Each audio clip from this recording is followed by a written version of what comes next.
Manuel. Okay. I'm going to be covering spiritual psychiatric movement. I'm going to be covering social pathology. And today it's kind of an elaborate composition.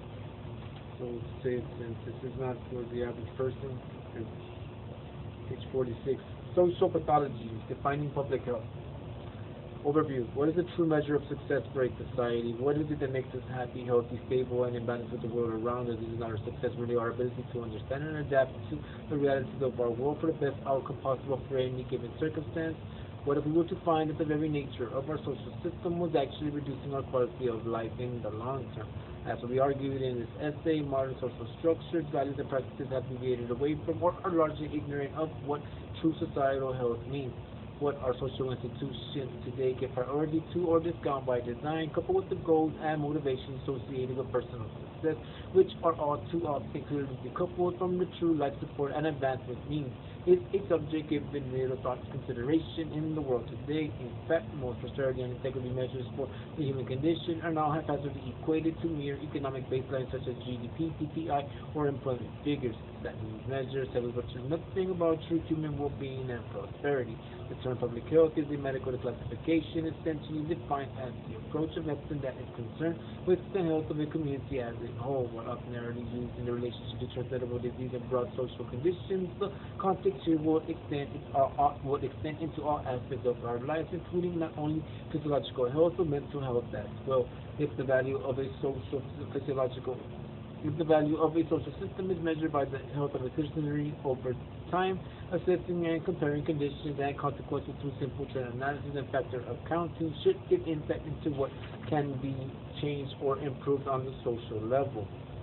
The central context here is the social condition itself. The socio-economic system is affecting human health on the whole. In the world of physician Rudolf Virchow, medicine is a social science and politics nothing but medicine on a large scale. Virchow recognized that any public health issue is invariably related to society as a whole.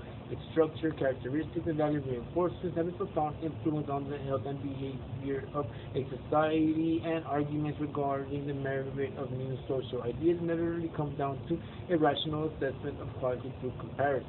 If each respective component of public health has its own characteristic and causality, we can also work to consider alternative approaches to a given problem resolution or improvement that might not be currently in practice. But there should be an analysis of current public health components to understand what is happening over time in different circumstances, coupled with the per-case evaluation of each issue with the inferential consideration of what could fix or improve these results on the largest possible scale is the basis of the train of thought expressed here.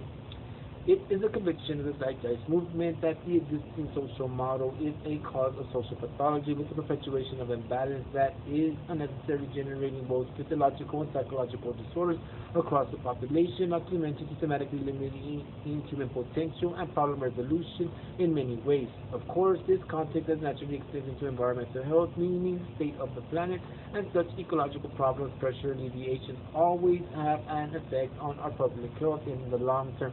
However, that will not be the focus of this essay. This analysis will separate the subject of public health into two general categories, physiological and psychological, with each category broken into categories that represent dominant problems seen in relevant percentage of the overall population. However, let it be well understood that physiological and psychological outcomes rarely, if ever, have singular causes. There is a biopsychosocial relationship to virtually all human phenomena, illuminating once again the multi-level symbiosis characteristic of the human being. In other words, while the problem being focused on might be considered physiological on the surface, the underlying cause of that outcome might very well be psychological or sociological. For example, biopsychosocial means an interaction of biological, psychological, and sociological influence on a given consequence. For example, obesity on the surface simply relates to eating.